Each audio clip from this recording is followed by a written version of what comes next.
and just a rogue wave and a little bit of human error, and it had all just turned pear-shaped so quickly. It was just terrifying. A bit hard to understand how often large chunks of money do get thrown around for things like this. Hey, welcome to Redefining Adventure. And today we have Mahuta Robinson. He's an Australian boat builder, and he recently attempted to break the record as the youngest person to row the Pacific. But after 8,000 miles and 15 months, his epic record attempt was crushed only 50 days from his goal. This episode, ocean rower Mahuta Robinson will share his hard-earned lessons, knowledge that'll help you who dream of taking on a big expedition, whether it's on land or at the sea. So yeah, welcome Tom. Glad to have you here. Thanks very much for having me, Tor. I'm looking forward to it. Oh, awesome. So I thought maybe would you mind telling a bit about yourself and what inspired you to undertake this great journey? For sure, yeah. So my name's Tom Robinson. I'm a 24-year-old boat builder and adventurer from Brisbane, Australia. And so I've always had this dream to become the youngest person to row across the Pacific Ocean.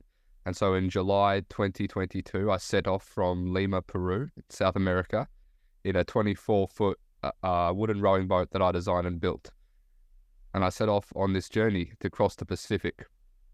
I ended up covering almost 7,000 miles over the space of 260 days at sea, and in a total of about 14 months. And this included stops in the Cook Islands, American Samoa, and Vanuatu. And the experiences and the adventures I had along the way were truly life-changing and really once-in-a-lifetime experiences. And as you heard in the introduction, things all went pear-shaped.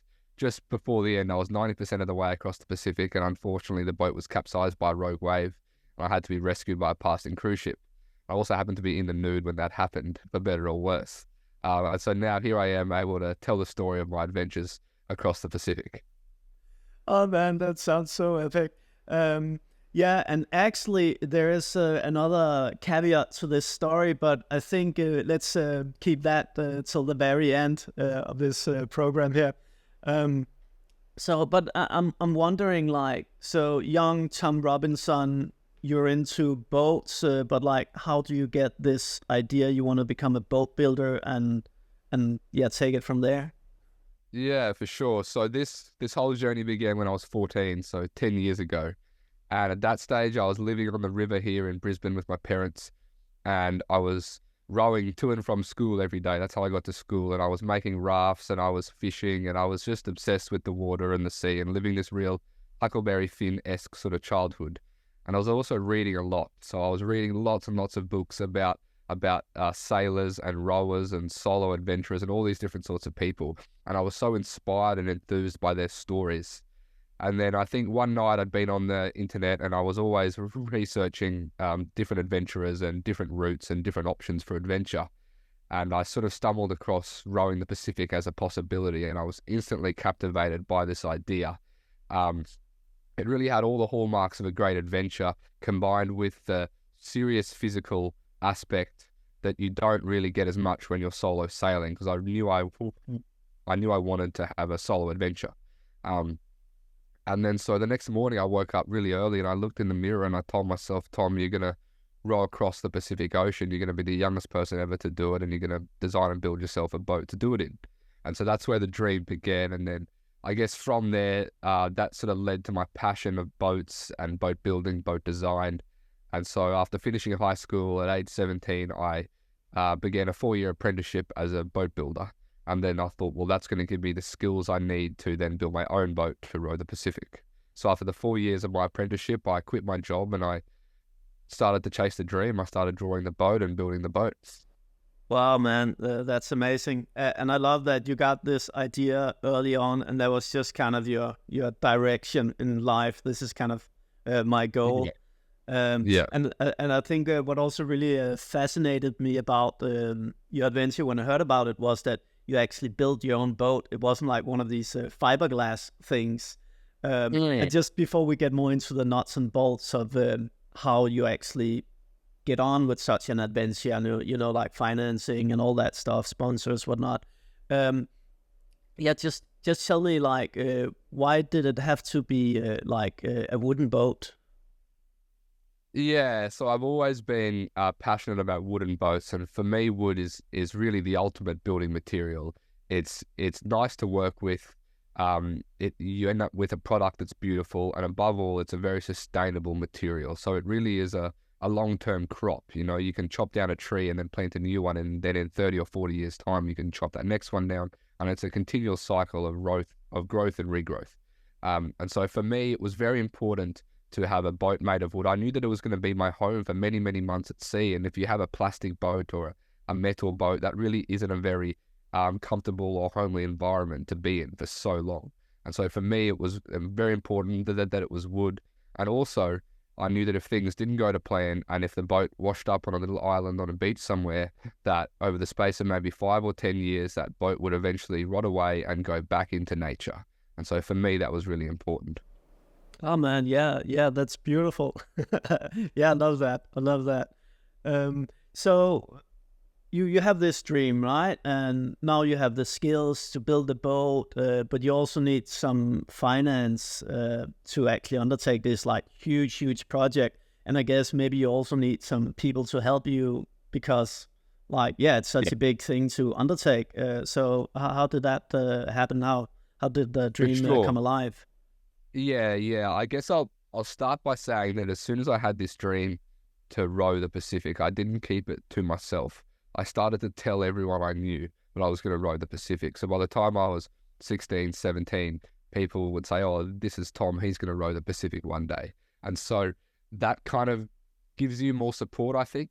And then it was funny, after I finished my 4-year apprenticeship, I'd been a bit quiet about my plans to row the Pacific. And so after I finished my time, people would ask me, what's next, Tom? And I said, oh, well, I'm going to row the Pacific. And they go, oh, you're still talking about that, are you? Oh, wow, I thought you were over that by now. But I said, no, I'm going to stick to it, stick to my dream.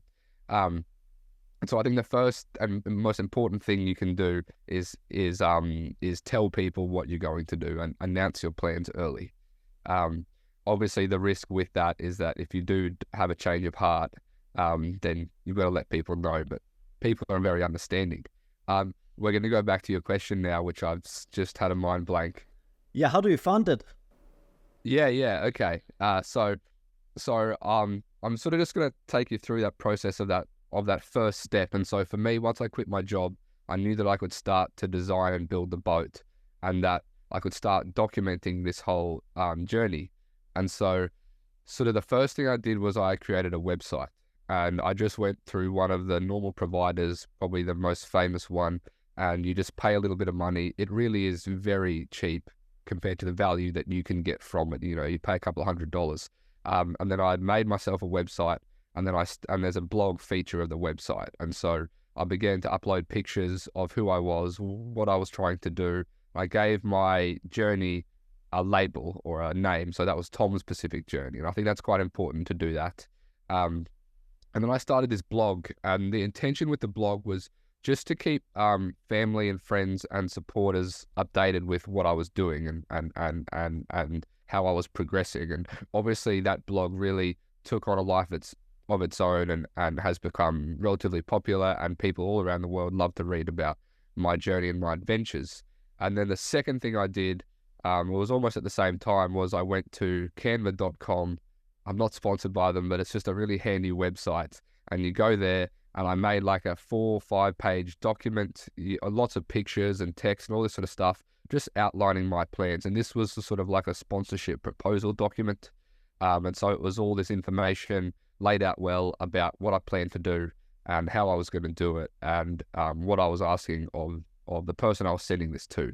And then straight away, I emailed that out to a whole bunch of different companies that I thought could help me with the construction of the boat. So that was the plywood mill down the road, the paint company, the glue company, the screw company, all these sorts of things. Because for these sorts of companies, it's a very small investment for them to give you some materials, but for you, it's quite helpful. And thankfully, that was quite successful, and I was able to get a fair bit of free material to build this boat. So that was a really good start. And then from there, I sort of started going down the route of emailing individuals and companies asking for money for funding. And I found that very difficult to do. And sort of something I've come to realize in this world of adventure is that if you really do want to set your sights on becoming a professional adventurer, you have to be ruthless and you have to be really, really good at asking people for lots of money. And I was never particularly great at that. And that if you've got your sights set on a smaller adventure, or you don't think you're going to plan your whole life based around adventure, then that's totally fine. You don't need to be one of these super good networkers and sort of ruthless people. But I was successful in that way with securing a bit of funding for the journey. But on top of that, I had saved very well from when I was 14. I worked many, many jobs during my high school times. I was always saving money, always saving, always with this goal of rowing the Pacific. And so I had that money behind me to start to build the boat, basically. And then from there, things sort of grow and grow and grow. I had a guy very kindly design a new website for me, which was much more professional. So that was a really big help. And then he also did a few videos for me. And then over time, this sort of groundswell appears and you're starting to get help from more people. And then the big thing for me, and I was really against it, but then I was convinced to start a GoFundMe. And I'm right now sitting here, I'm so glad I did, because that saved me from going bankrupt. I just put the GoFundMe on my site and said, if anyone wants to donate to my journey, if you appreciate what I'm doing, then feel free to donate. And that made a big difference to the journey. And a good lesson I learned is that when you give people value, then they will be more inclined to donate to you. And so I would see that when I put up a good blog post, an interesting post, then I would get a few donations come in, $20, $30, $50, whatever it was. And that was really, really helpful. And so then that sort of continued all through the build of the boat, and then the stages when I was shipping the boat over to South America, and then my time in South America, and all throughout the journey that continued. Wow, man, that's impressive. So much information. I might just try and just repeat some of the highlights because I think it's really interesting. So yeah, from a very early age, you have like this one goal and you're saving up towards it. You engage different like people who have the materials that you need. And it sounds like, or that's also my experience, that if you have like a great dream and you share it, then the people are very much inclined to actually jump on board and share your passion. So yeah, it's really impressive. And you're also talking about that thing about reaching out to people, and that can be quite hard or scary. Like I still find it a bit scary, trying to get people to sponsor things or give you money and whatnot. But there you say, like, just be ruthless and you just have to get on with it. Yeah, don't be afraid. Yeah. So what is what can go wrong if they say no? I'm trying to go wrong. Yeah, exactly. That's what's so silly, right? But you're afraid anyway. Yeah. It's like you just get a no, and then if you're a young person or you don't come from a corporate background, it's a bit hard to understand how often large chunks of money do get thrown around to things like this. And so, like, I was talking to a polar explorer last week, and then he introduced me to his friend that helped raise $750,000 for their trip.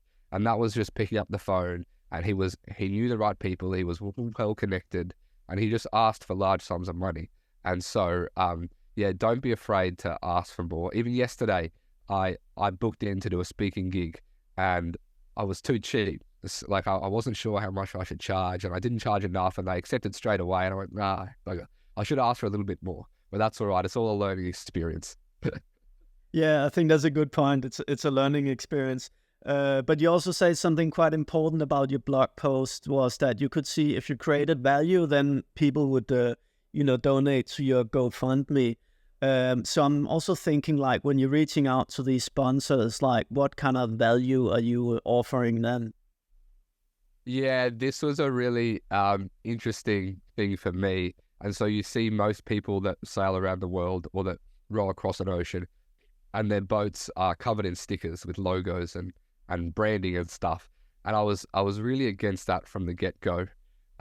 Beauty and aesthetics are very important to me. And I said to myself from very early on, there was no way I was going to row across the Pacific with a boat covered in stickers, because to me it looks ugly. And I really don't like advertising very much. And so it sort of became an extra challenge for me. Can I fund this journey while also not having the boat covered in stickers and not rowing a billboard across the Pacific? And so going into businesses and not being able to offer what other adventurers usually offer was difficult. And so sometimes they would ask me, can we put a big logo on the side of your boat? And I'd just sit there and say, no, I'm sorry, you can't. And a lot of people said, that's so silly, Tom. Sell your soul to the devil. Put the stickers on the boat, and it'll reward you financially. And I'm sure it would have, but I'm quite proud to say that there were no stickers on the boat. And really, I didn't really chase corporate funding, corporate money that much. It was more sort of materials and that sort of thing. And I sort of went down the route of contacting private individuals. And it's different when you're in the boating scene, because it's easier to become connected to sailors and yacht club members that have a bit of money. And so I found for me that was the best way to get funding, was to sort of go that more personal route. And these people had businesses of their own as well, but they sort of decided to keep that separate and just support me personally. Well, man, it's very impressive. I love it, and I love that like you had your values, and like you didn't what do you say, like compromise your values. And that is actually also what make your journey stand apart from all these other Pacific rowing or Atlantic rowing for that matter, expeditions or adventures. Like you always see them packed in stickers, and I also think like it doesn't look very nice, hey? So, and I guess that's also something you can do as an adventurer, is that like you need to differentiate yourself, because let's say you're not the first person to attempt to cross the Pacific, but like what makes you stand out is that you're the youngest and you have built your own boat, and it's not plastered in stickers. And if there's other things, please fill me in as well. There's lots of small things like that. Another big part of the sort of the difference for me was trying to keep it as traditional as possible, and so not giving into technology that would make the journey easier, sort of trying to avoid that. And the benefits that come from that are quite large as well. Like, for example, I tried to not use my satellite phone. I did use it a few times, but to not use it was more of a challenge, because there are people that use it every day when they're out there. And for me, that really takes away from the experience of being out there alone at sea. And so when I did sort of pitch to a few people, I would say, I'm trying to do this differently, and I'm trying to go this traditional route with this traditional boat, et cetera, et cetera. But I did realize actually on sort of that really the biggest thing was the fact that I was trying to row the Pacific. And sometimes I would lose sight of that, and I would talk more about how I was going to be a little bit different. But I think really for them, the thing that stood out was I was going to row the Pacific, and that was such a big deal. And it is a big deal, and it is the biggest part of the trip. And so there were times when I needed to focus on that more, I think. Yeah. Oh man, but that's good. That's good points. I think maybe we'll go a bit into that whole thing about communication and stuff like that when we're talking about your actual journey. But before we actually set out from Peru, you have this kind of online community, Off Center Harbour, who supported you quite a lot during the expedition. Could you tell a bit about how that came about and what they did for you? Sure. Yeah. So I was really lucky in that I was able to target sort of niche, which is the timber boat, wooden boat niche. And so there's this fantastic subscriber-based website in America called Off Center Harbour, and they're based in the Northeast, and they produce really nice, high-quality videos about sailing, about rowing, boat building, boat design, the whole culture around traditional boats. And I've been a member of them for a few years on their website. And so one day I just sent them an email when I was building the boat. Well, no, I think I'd finished the boat by that stage. And I said, look, I'm planning to do this trip across the Pacific. And perhaps your membership would like to hear about it, because they do blog posts as well as videos. I thought, maybe you can do a small blog post on the side just to let your members know about what I'm doing. And I think straight away the guys there were quite captivated by what I was doing and could really tell that I align with their values in a big way. And so from there, we sort of worked out a deal where the footage that I would take on the journey would be sent to them, and then they would produce it and then put it up on their site, which would then bring people to my site and bring me more followers.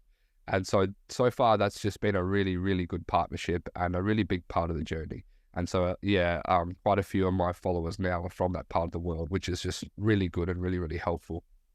And obviously, when you get a video up there and people go to your website, then you do tend to see a few donations come in at the GoFundMe. And so that does really help. Yeah. Oh, that's nice. And it shows like how important it is, also to have partners as well, and how you can benefit mutually from each other's audiences. That's really cool, because they probably also got some followers through you, Certainly, that's so cool. So before we set off, I just have one last question, and that's about like, how do you get a boat freighted from Australia to Peru?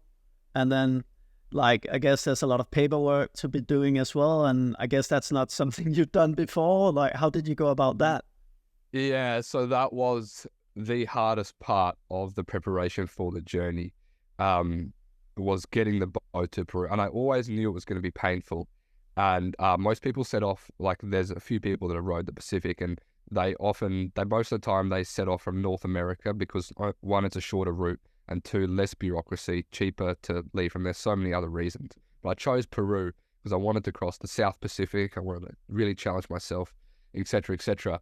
And so that was really, really hard. And unfortunately, I got messed around a bit. There was a sponsor who said they were going to help me ship the boat over there, and they were going to organize it because they're sort of in the logistics world. So I was hoping that they were going to do it.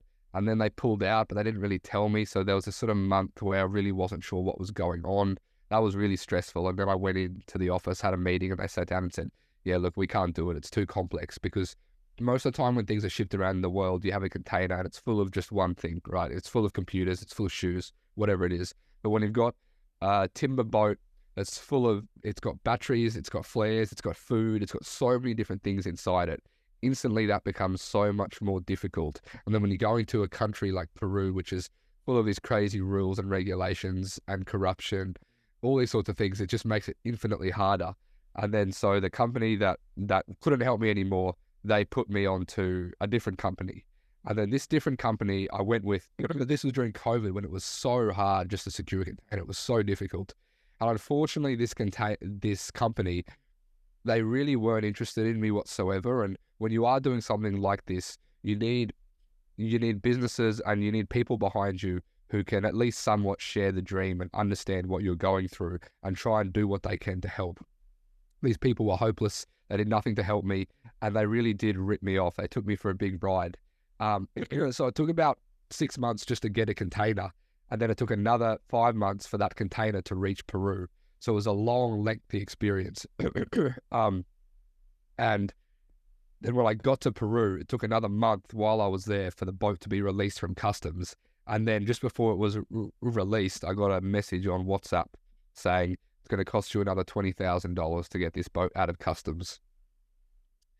And that really shook me. And I knew that there was nothing I could do. And I had some really great support with the board members of the yacht club. And I went to them and I said, what can I do? Like this, obviously they're ripping me off, and I'm sure some of this money is going to go back to my mates in Australia in the office there.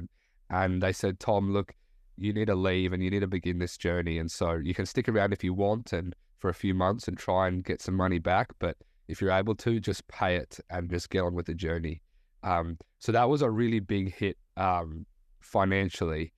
But I was really proud of the fact that I was in a position where I was able to pay the money and just forget about it and just start to row.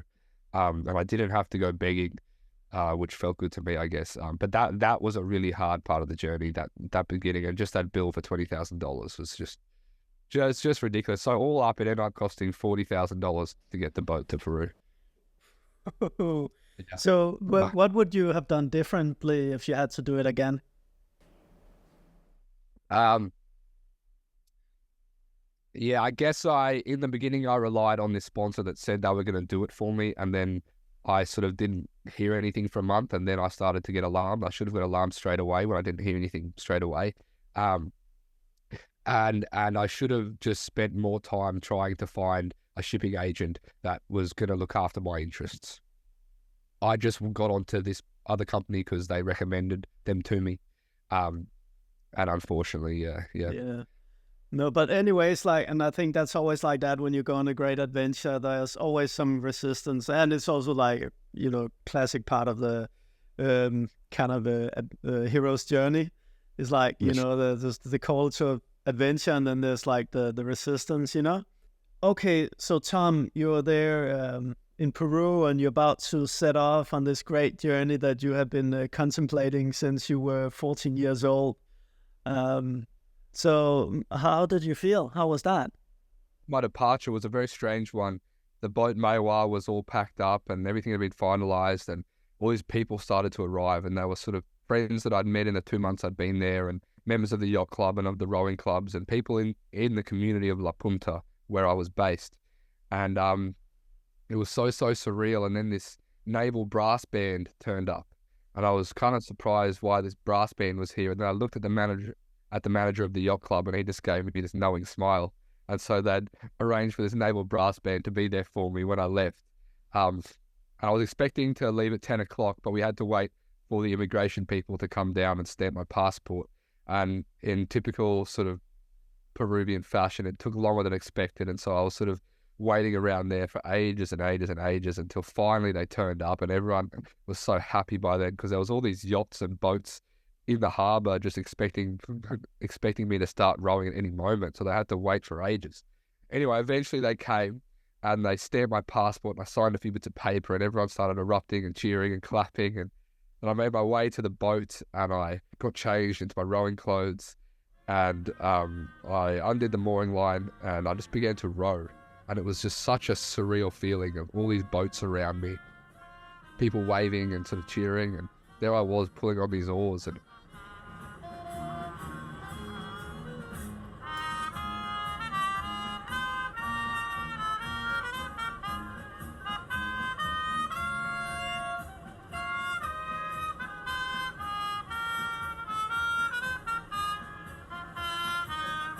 I think the big part of an adventure is not knowing what the outcome's going to be, or not knowing what the next step looks like. And for me, departing Peru, I really didn't know how long I was going to be at sea, how long it was going to take, which island I was going to get to. There were so many unknowns, and I felt like I was really setting off on the adventure of a lifetime. And but most of all, I was determined, and I didn't really have time to be nervous or have time to really be so happy about the experience, because I really was very focused on the next few hours and the next few days, getting away from that port and away from shipping and away from pirates and all that sort of thing. And so I was really just focused on those first few days at sea. Was that like a big threat, pirates and like big shipping boats hitting you and stuff like that? I was more concerned about fishing boats that didn't have radar or AIS, so they could hit me. The port of Callao, where I left from, is one of the biggest ports on the west coast of South America. Pirates, look, when I was rowing sort of the first couple of days, I would hear on the radio, the port authority would come over and say, keep an eye out for small unlit craft, which could either be pirates or it could be my boat. But I didn't see any pirates. And look, people said to me, you just never know, you know, a fisherman could decide he'd be a pirate that day, you know. So, yeah.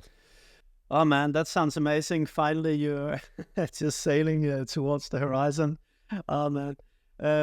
So tell me a bit about how was it getting into that life at sea? Yeah, look, it was really good. The first 30 days actually was windy and cloudy. I hardly saw the sun at all, so that was a bit strange. But for me, like I said, I just had so much confidence that I was going to enjoy the experience and enjoy the time alone. And really, when I got out there, I knew that I was, going to have fun and enjoy it. And so, yeah, those first few weeks were just exciting, just fun. But it was also this sort of nervousness of, I just want to get far enough into the journey before something goes pear-shaped that I can say I got a fair way sort of thing. And so So yeah, I hope nothing goes wrong. I hope I don't get hit by a ship or something the first few weeks. That'd be embarrassing. Yeah. But thankfully, it all went smoothly. Oh, cool. So like I've been following your videos and your newsletter and stuff like that. So I know like lots of awesome, exciting stuff happened out at sea. But I think this interview is also more about like how do you go about a big expedition? So maybe tell us a bit about what did you have to do while out there? Like, were you just living the happy, carefree life, or did you have to like send reports home, or how did that work?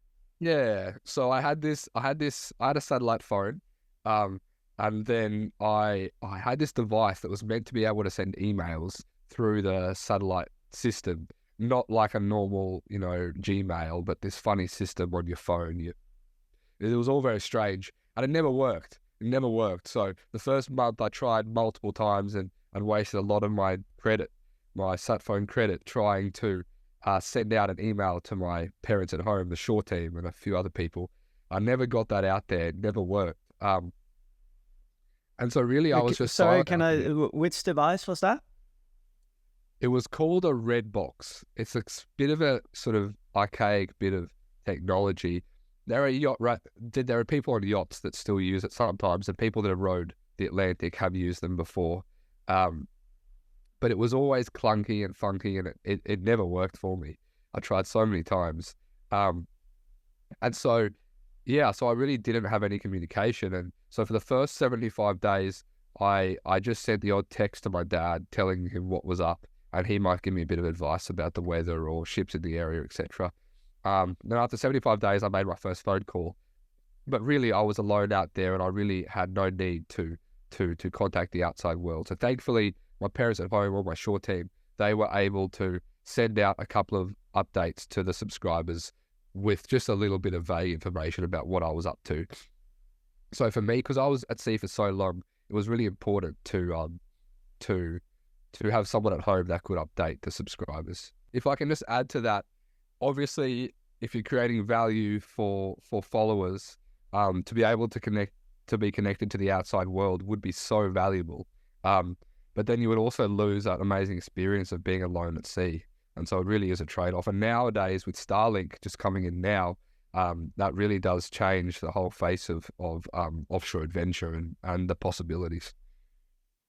Yeah, I think that's a really interesting perspective, right? Because you travel out to get away from everything, but then at the same time, what you're supposed to kind of report on everything that's happening out there in the middle of nowhere. It's quite contradicting.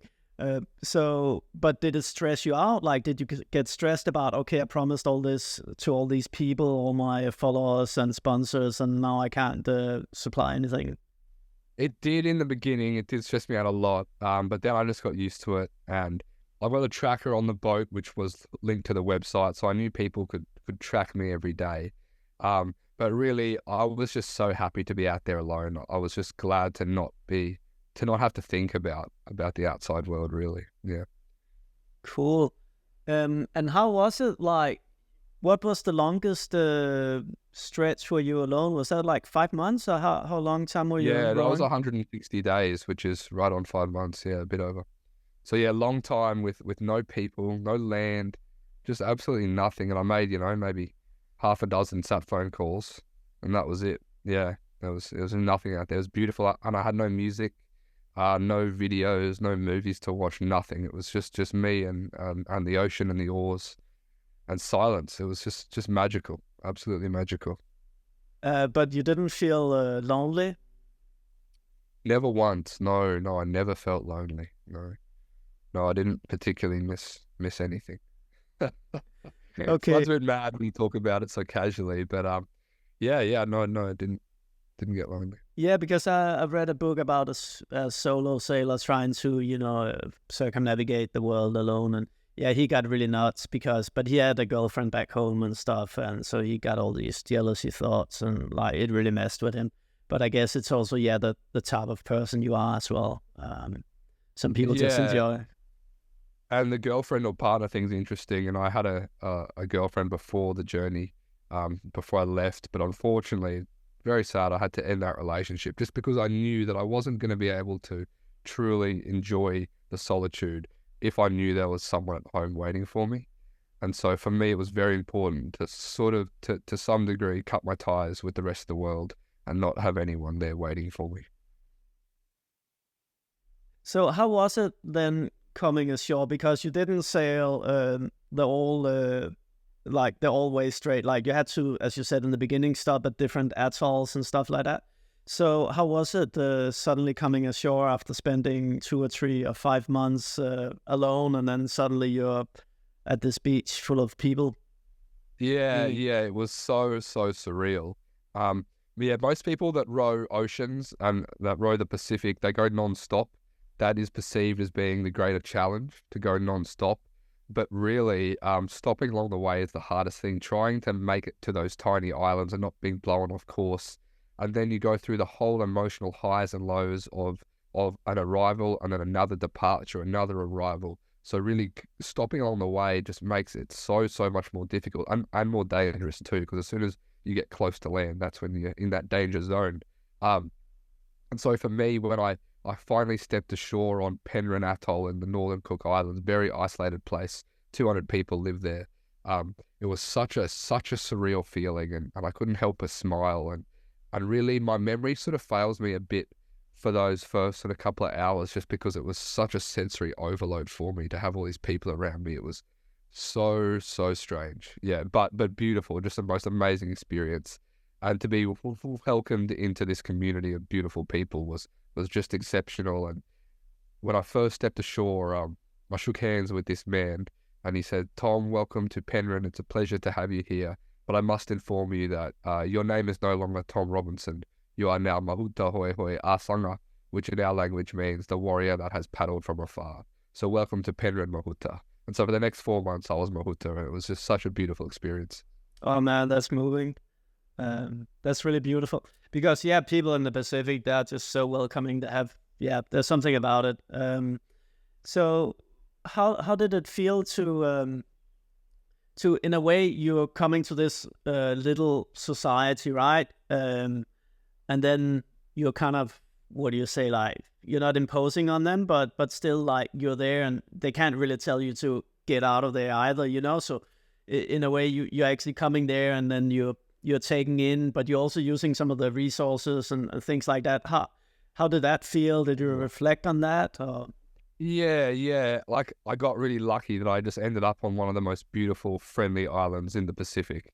And the people there are well off, relatively. And so they don't run out of food or money or that sort of thing. And so, it was very strange turning up in this boat. And the boat was too small for me to live in during my time ashore. And I really didn't have any food left. And so straight away, I just had to just ask the people there to look after me. And thankfully, the hospitality in the Pacific, and especially in Polynesia, really came through. And I was given a place to stay. And Mahuta, when you want some fish, just come around to my house, take some fish. You got some rice here for you. Here's your rice cooker. Anything you want, Mahuta, because there isn't really a shop there either. And so I really want to, next time I go explore the Pacific, I'd love to go in a larger boat, in a sailing boat, and instead of asking the people for help, being able to help them. And so being able to give them fishing hooks and food, however I can help them. But in that situation, for those 4 months, there was nothing I could do but surrender to the experience and just ask for help.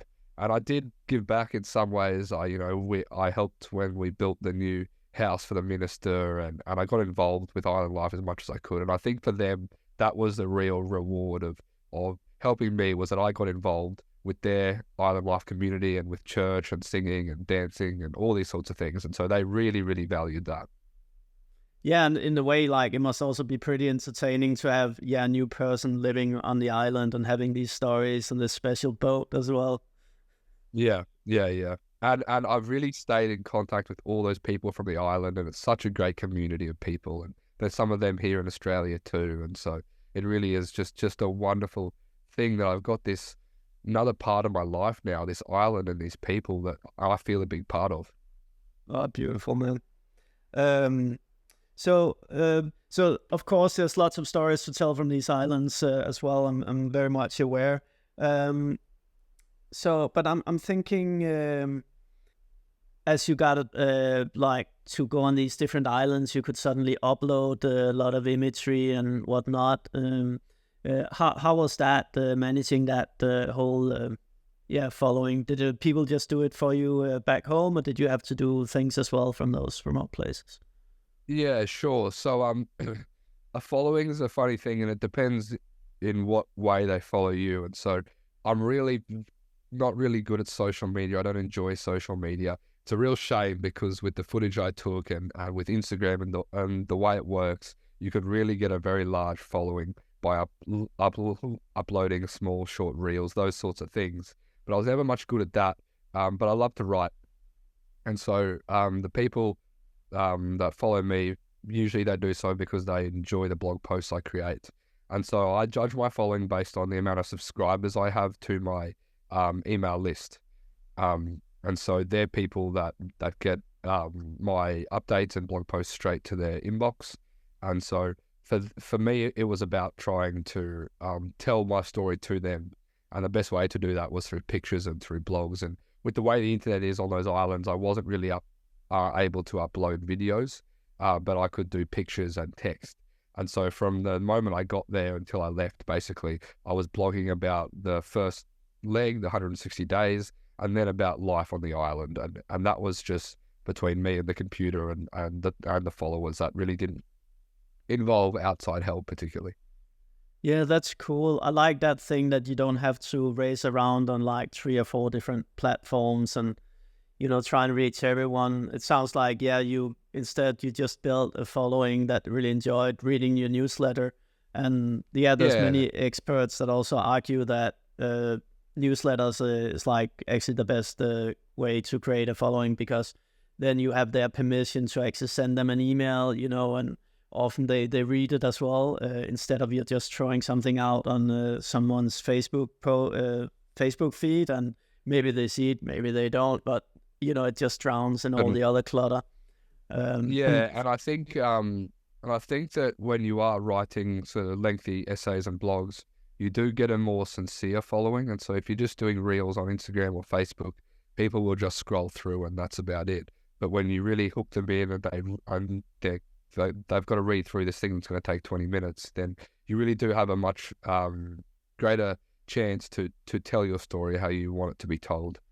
And so for me, it was that number of how many subscribers I've got to the email campaign.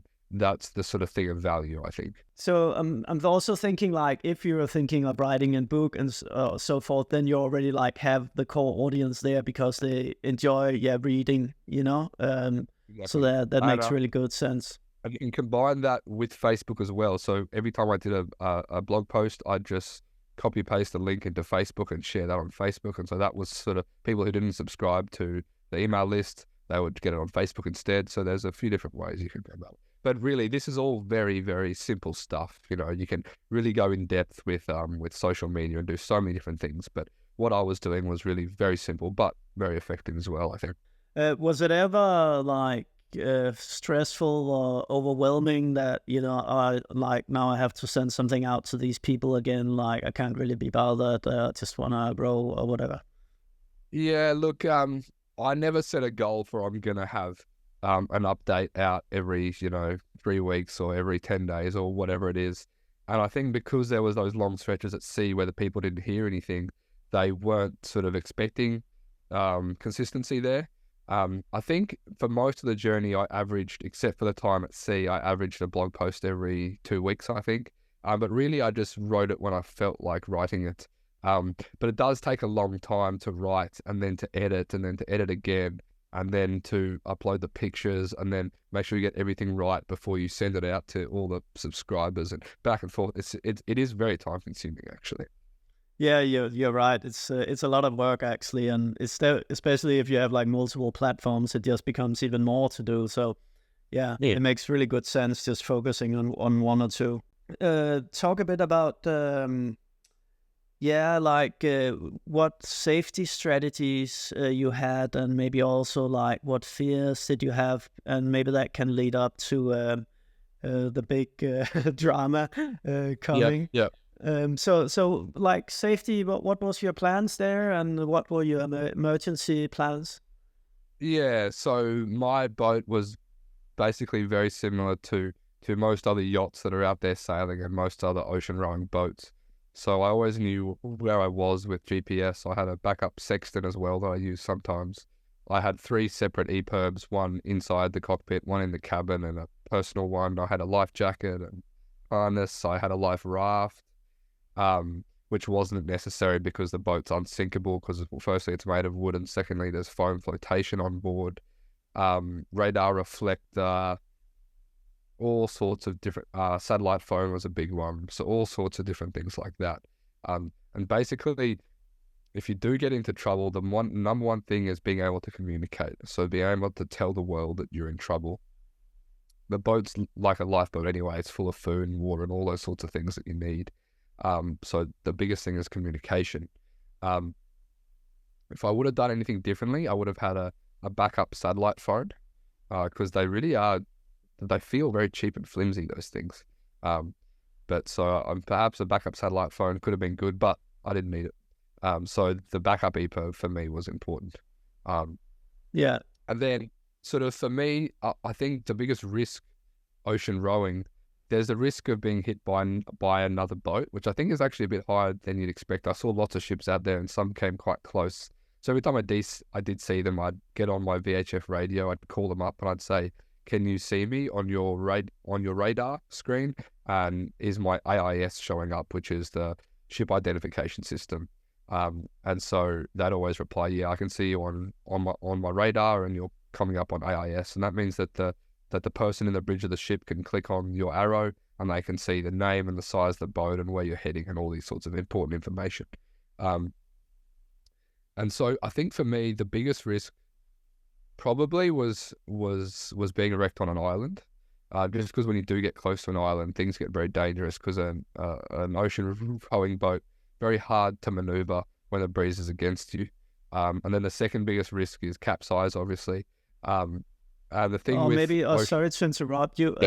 Maybe you could just explain to the listener who doesn't sail a lot, like what happens when you come close to an island in the middle of the ocean.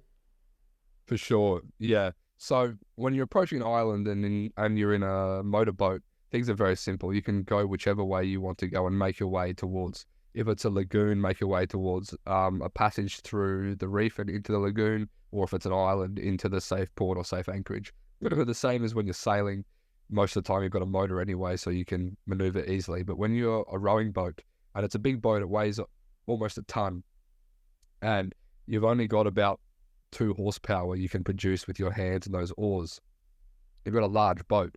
And so if the wind is forward of the beam, coming from the forward quarters there, then it's very difficult to maneuver that boat and row into that breeze. And so if there's a breeze pushing you onto a reef and you're trying to row into that breeze, if the wind's any stronger than 15 knots, then there's a good chance that you could get wrecked on that reef. And so it's very hard to know how to approach an island, and because you don't know what's going to happen in the future. You don't know which way the current's going to take you when you get this close. You don't know which way the wind's going to change to, etc., etc. So it is very hard, and that's why I was towed into the lagoon at Penryn. But in Samoa and Vanuatu, I was able to make it to landfall on my own. But they were both, Vanuatu was very hairy.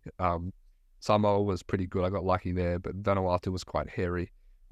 So yeah, it's just like when you're out at sea and you've got the trade winds sort of helping you along and the current helping you along to some extent, and there's no islands in sight, it's fine. You can sort of go wherever you want. And if you drift the wrong way at night, it's not a big deal. But when you do get close to islands, that's when it gets scary. Yeah. That's very interesting, right? Because the unexperienced person will probably think, out on the big ocean, that must be scary. But it's actually when you get in towards land and those big waves that have been rolling for, I don't know, hundreds and hundreds of kilometers suddenly hit, a reef or something. I think when people look at my track, you can see all this sort of up and down. And then sometimes I was going the wrong way. Sometimes I was going this way. And people assume that was by choice. And so you'd sort of, afterwards, I'd see comments, oh, it's funny that you decided to go that way for a bit. But that wasn't a choice. I was always trying to head southwest. And it's just the fact that the breeze and the current takes you where they want to take you, no matter how hard you row. you mentioned Vanuatu, and you had a close call there going in. But then, you leave Vanuatu, and it's like it's the worst winds they've had in 5 years or something like that. Yeah, the trade winds that season were just stronger than normal. So they were just sort of, instead of being 10 to 15, they were consistently sort of 15 to 25.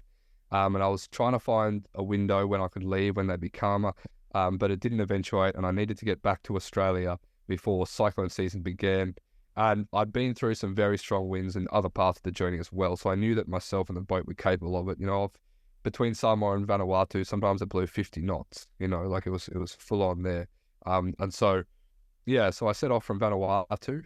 I was 3 days into my last leg of the journey. I was about 50 days away from reaching my goal, 90% of the way across the Pacific, 260 days at sea in total over 14 months. And I'd been rowing all day quite comfortably, and I'd stayed dry all day. So that was a very good indication to me that it wasn't quite that rough, really. And it really wasn't that rough. The breeze was maybe 15 knots. And the thing with an ocean rowing boat and all the boats that row oceans is that they are self-righting, so they're unstable upside down when you keep that main hatch closed because of the air trapped inside the cabin. And the cabins are sort of shaped like this, and so they self-right. And that's something I tested in the river here. So the golden rule when you're rowing an ocean is that you've got to keep that hatch closed when the seas get large. Yet for most of the time when you're rowing an ocean, be it the Atlantic, the Pacific, the Indian, you have that hatch open just because it's nicer to let the breeze come in and ventilation and air, etc., etc. So for 99% of the trip, I had the hatch open. And this day, I'd been rowing all day very comfortably on the oars. And I went inside the cabin I'd finish at the end of the day. I was going to make some dinner or something.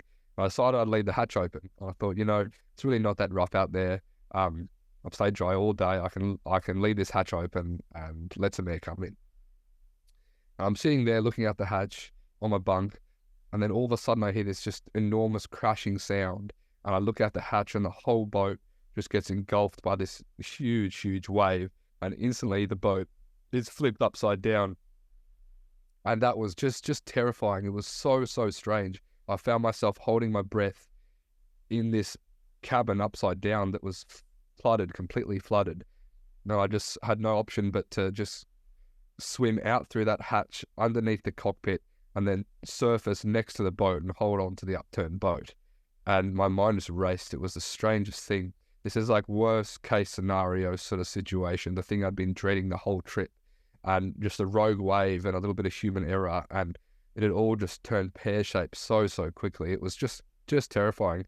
By that stage, it was getting close to dark, and I had a few attempts to right the boat by tying a line to one side of the boat and then standing on the other side and trying to pull the boat back over. They were unsuccessful, unfortunately.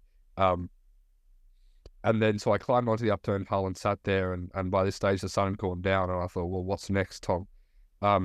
And oh, shit. So, okay. Yeah. So, just to reiterate, so you made the mistake of not closing the hatch, and then suddenly a wave just crashes in, floods the boat, tips over, and then you have to swim out, and you can't right it up again.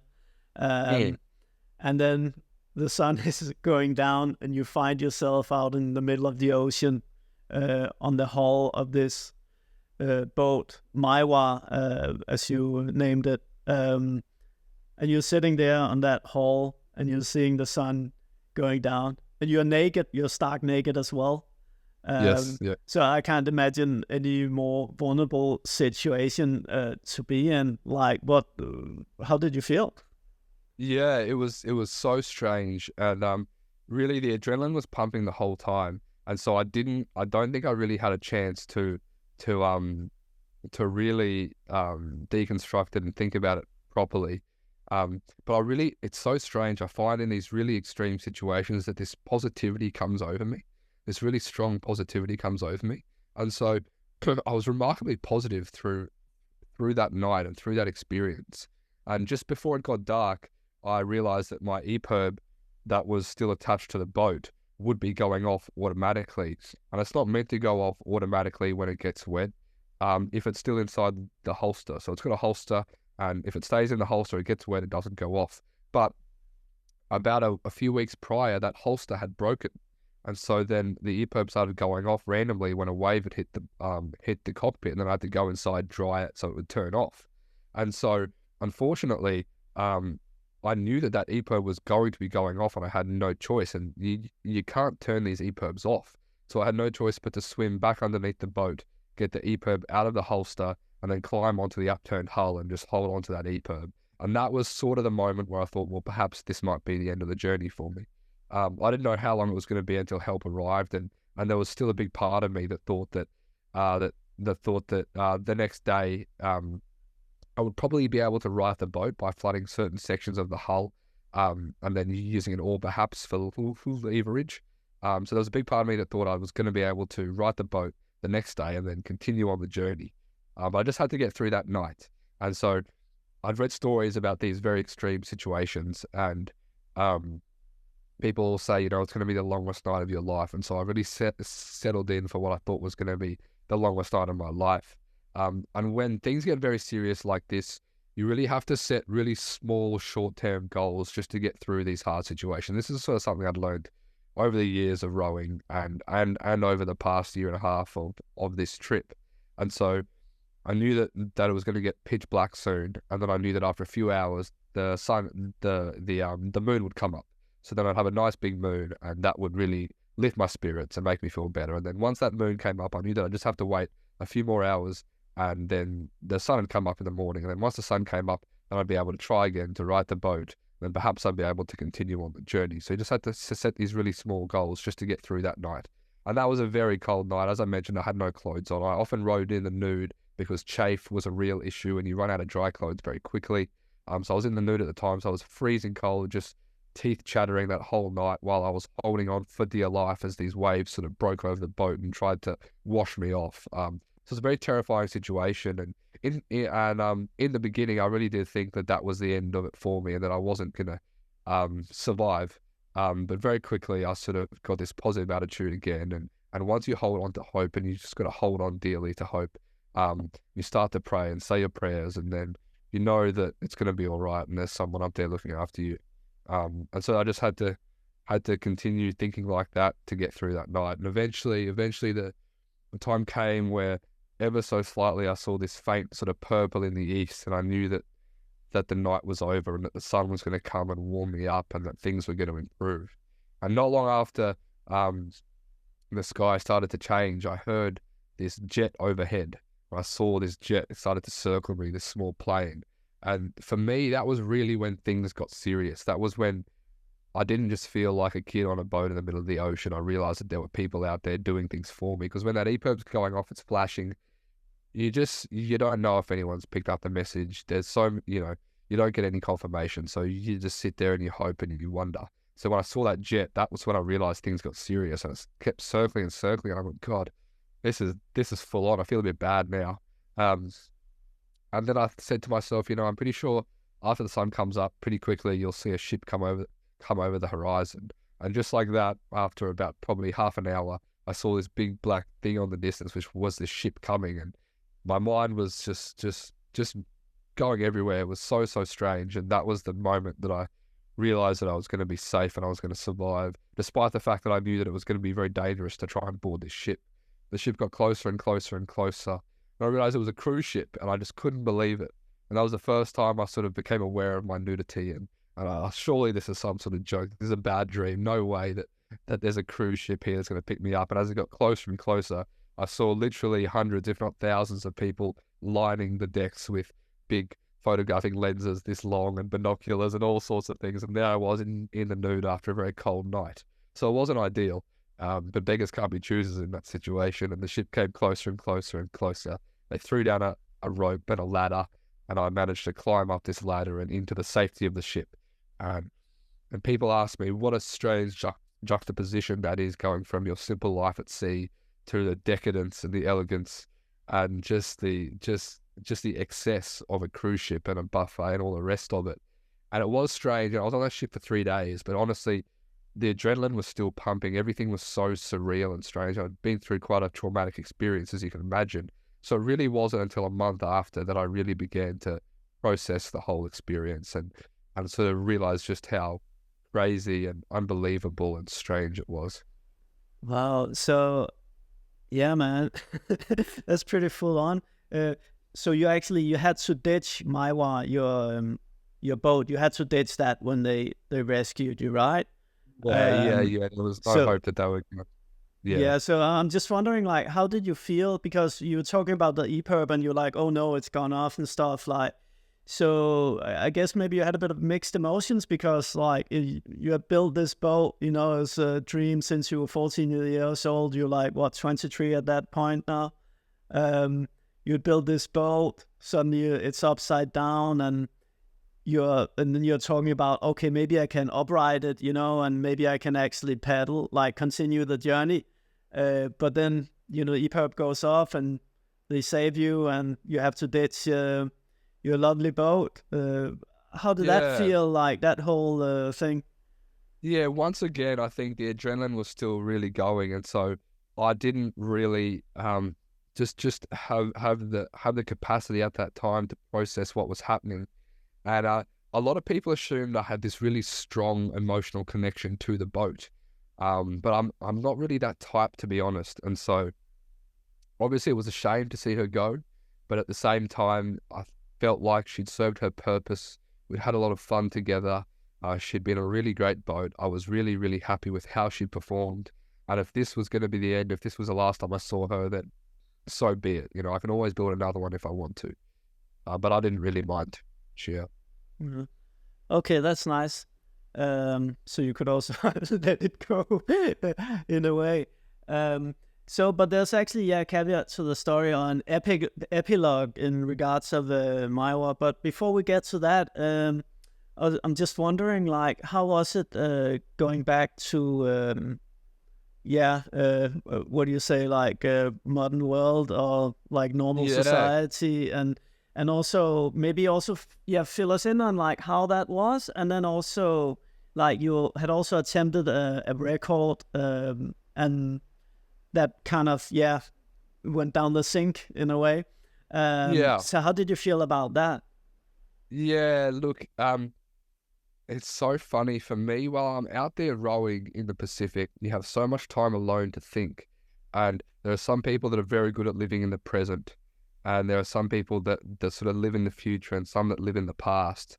And I'm not very good at living in the present, and I seem to live in the future and the past. And I spend so much time dreaming about what the future holds for me and reminiscing about the great times I had in the past. And before I left on this journey, there was so much great energy around me and the friends I had, and we were having lots of fun, and there's so much energy around this project I was undertaking. So I sort of I felt like a little bit of a mini rock star in my own little tiny little bubble world here in Brisbane. And so I sort of had that expectation when I would come back to Australia. And even if the journey had been successful, I think that my experience here would still be the same. And I came back and I just realized that everyone had carried on with their lives and were doing different things, that people had moved away, people had girlfriends or boyfriends now. So my whole sort of world had changed without me being there. And so I came back and I really felt like a loner, and I felt so out of touch with the world. And it really did lead to quite a deep, dark depression there for quite some time. It obviously coupled with the fact that I didn't quite complete the journey. So now it's been 4 months since I've been back, and I'm really only now just starting to feel better again, to feel like a normal human. It really is so jarring and so shocking. And I think towards the end of the journey, I was really craving just getting back to just the modern Australian life. I was sort of, people assumed that out there I was so happy out there and so happy in the islands. And I really was. It was fantastic.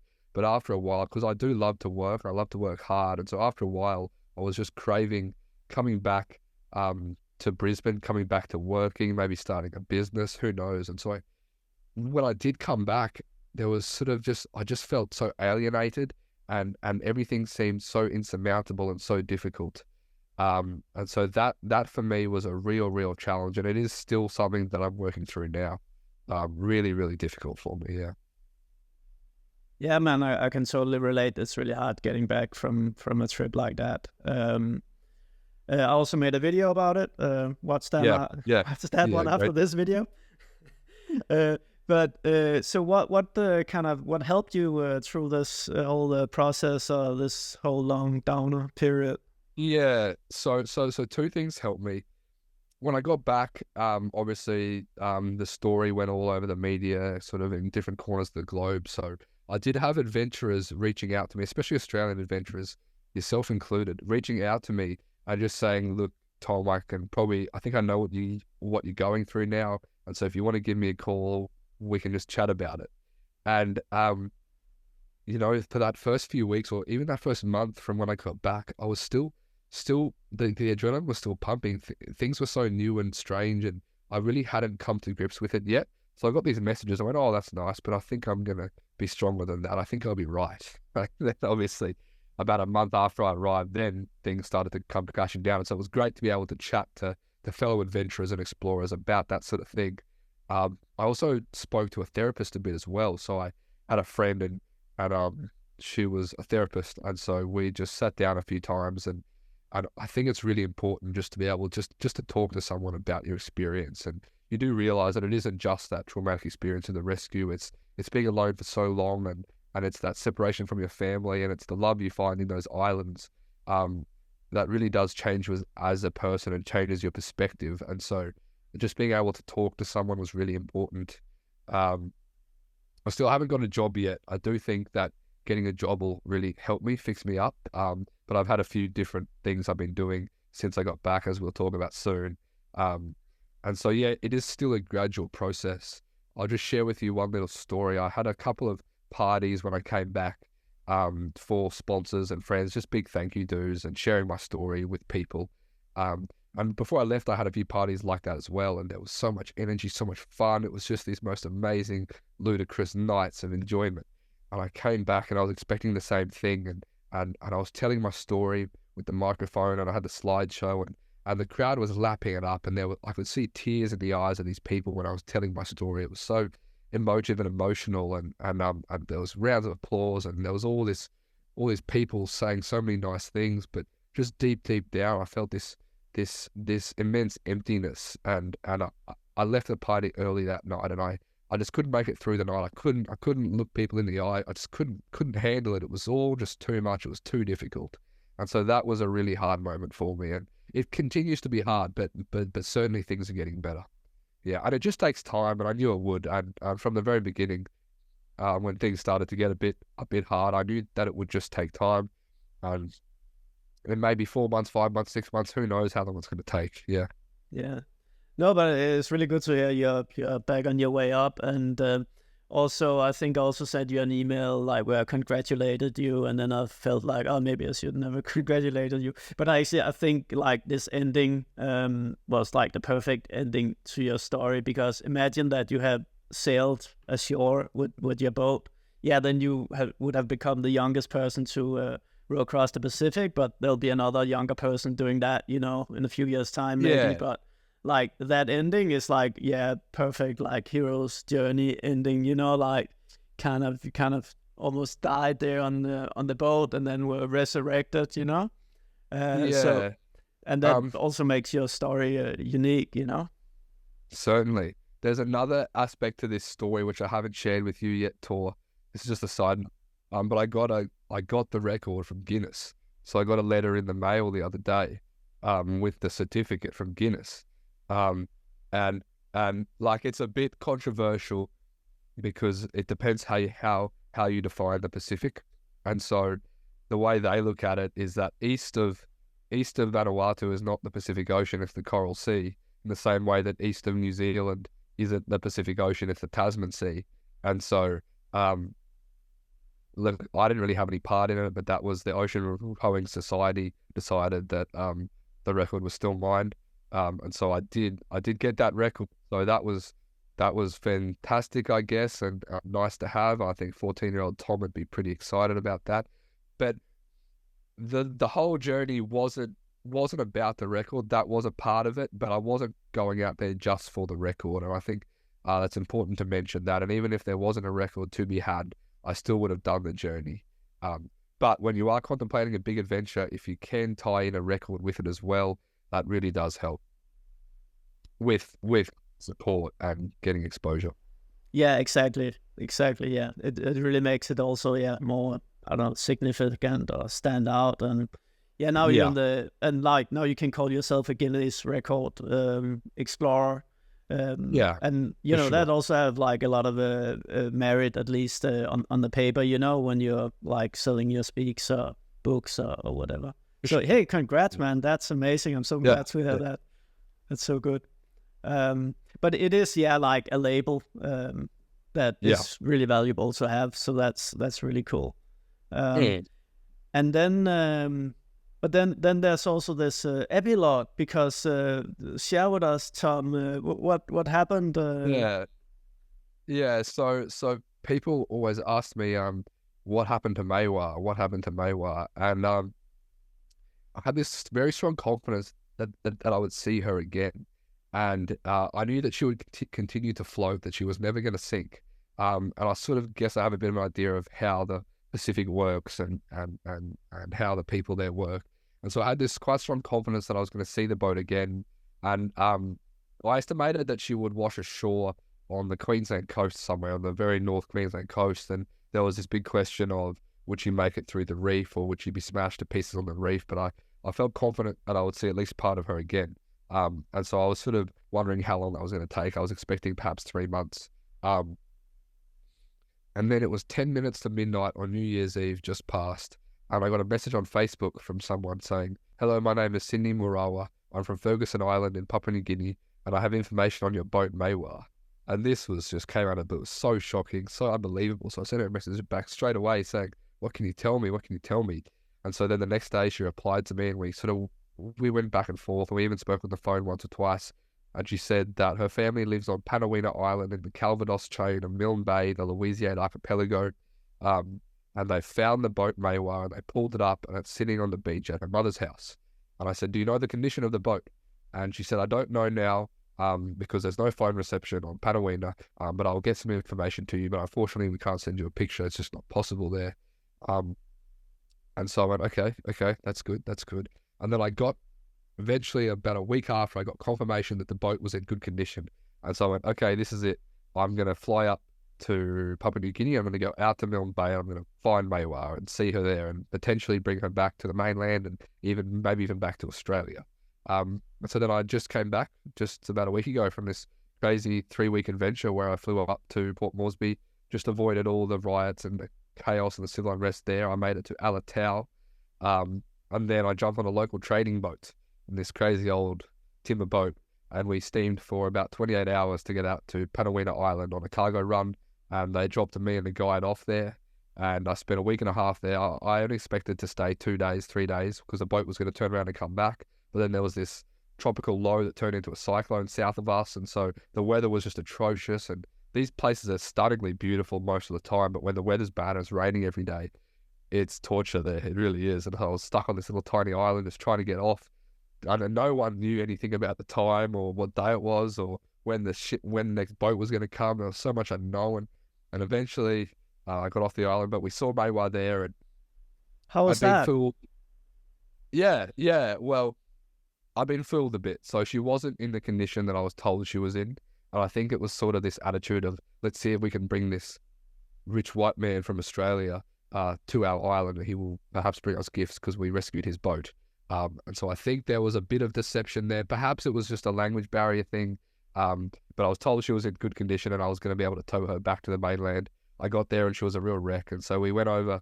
She wasn't in the village where I was told she was. So we had to take a little dinghy to go to this other village where she was. And as we got closer and closer to this little hamlet, they call it, there was about 5 huts there. I could see the white hull of Maywa, and I could tell pretty quickly that the outline of the shape wasn't quite right. And as we got closer and closer, I could see there was no cabin left, and most of the bow was missing, and she was crumpled, basically. And I stepped ashore, and I just looked at her, and I just felt like a broken man. It had been so tough for me coming back from this journey that I'd gone all the way out to this island at great expense as well, and then there was no boat for me to take back to the mainland, and it really hit me hard, and I almost cried then. It was really hard, but it only took about 3 hours, and I was back being my usual positive self, and I kind of saw the light of it all, and I understood that even if I knew Maiwa wasn't salvageable, I still would have headed up there. I still would have had the same adventure. It really wouldn't have changed anything. So it was just great to finally see her there in her final resting place, and to know that she did cross the entire Pacific all the way to Papua New Guinea. And for me, that was just closure. It was really important just to know that that was the last stage of Tom's Pacific journey, and that was the last step. And so I think before that stage, there was still this great unknown about where she was going to end up, etc., etc. And so then finally we had that finality of it all, and that was really important to me. Oh, that's nice. Yeah, it's nice to get some closure in a way. But I think you told me you're also a bit relieved that you didn't have to go about, restoring her and then roll her back and all that stuff. Or were you a bit excited about continue this whole adventure thing instead of going back to normal society in Australia? Yeah, look, I was in two minds about it. But I think the bigger part of me was glad that I didn't have to take on another adventure or continue the same adventure. To me, when the rescue happened, that did feel like the end of the journey, and I was happy that that was the end of the journey.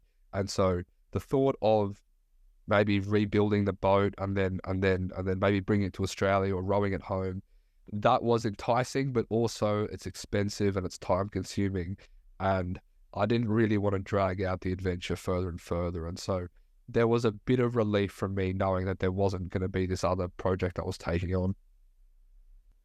Yeah, man. Yeah, I can see the relief as well. But yeah, sometimes it's also hard to let go of that whole adventure, because it's just like you live to the fullest every day, right? It's just everything is just And before we finish, I was just wondering, like, what's your plans now? Now you're an adventurer, Guinness record holding adventurer. What's going to be next? Are you going to produce some books? I've seen you've been doing some speaking for Australian Geographic. Fill us in on that. So I'm writing a book at the moment. So that's the next sort of part. That is the final part, I guess, of the thing, is to finish the book and get the book published. I'm really looking forward to having a book out about the trip, because for me, the whole journey was really a dream about designing a boat, building a boat, rowing a boat, having an adventure, exploring the islands, and then writing a book about it. So that really will be the final chapter of the journey. I've been doing a bit of speaking, which has been good. I've been enjoying that. And so now it's just time to just get a job. And when you do this trip, you do wonder in your mind a lot if perhaps your life will take a different path, and that perhaps you might end up being a professional adventurer and getting paid to do these sorts of things. And it didn't take long for me on this journey to realize that I didn't want to be a professional adventurer. I think that if you do want to do that, you really have to be committed to me. You've got to be committed to yourself the whole time. And something for me that was quite draining about the journey was that it was sort of all about me, and I was talking about myself all the time. I was writing about myself all the time. It was me all the time. And it continues like that when you do public speaking. And I found that quite draining and quite uninspiring. And so I kind of realized then that the life of a professional adventurer is perhaps not the life for me, but certainly there will be more adventures in the future. But now I think it's time for me to focus on a career more. Obviously, I'm a boat builder by trade, so I may continue that, or I may take a different path in life. But for me, I would like to focus on career, and maybe the dream of buying a house sometime in the future. That's, I think, a dream I've held for a long time as well. The great Australian dream, perhaps. And so maybe that's the next chapter of my life. I'm not sure, but certainly there will be sailing, rowing adventures in the future. But for the next few years, I think I'm just going to knuckle down and run the rat race for a bit, which I'm going to love. Oh man, yeah, buying your own house, that might even be a bigger challenge with the current housing market prices. I think it will be. Yeah. Oh, that's so cool. Thanks so much, Tom. So I'm just thinking, if you have like 3 advice to share with future aspiring adventurers, like what have you learned? What advice would you share with other people? Yeah. There's so many things. One thing I want to say is just read as much as you can. So read and reread and reread. the books about everyone else who's done these trips. And I read a lot of these books when I was 14, 15, and then I forgot about them. And then I reread them again for this journey. And there's so many things that I picked up again that I'd forgotten about. And so read as much as you can about your journey. Set a goal early. So set a goal, and this was a 10-year goal, and there were definitely times during that 10 years where I really questioned, is this really something I want to be doing? And I felt like the fire of my heart had gone out for this journey at different stages, but I always came back to it. And so don't be afraid to set an ambitious goal early and tell people about it and stick to it. I think that's really important. And then just preparation and professionalism when it comes to this. You can't cut corners. You've really got to be very confident in yourself and your abilities, and do everything as thoroughly as possible. And yeah, don't be afraid to go out there and sell yourself. I think that's really important. Well, man, what a journey, Tom. Thanks so much for being on Redefining Adventure. It was a pleasure talking to you. Thanks very much, Tor. It's been great to chat to you and to share my experiences of my journey across the Pacific.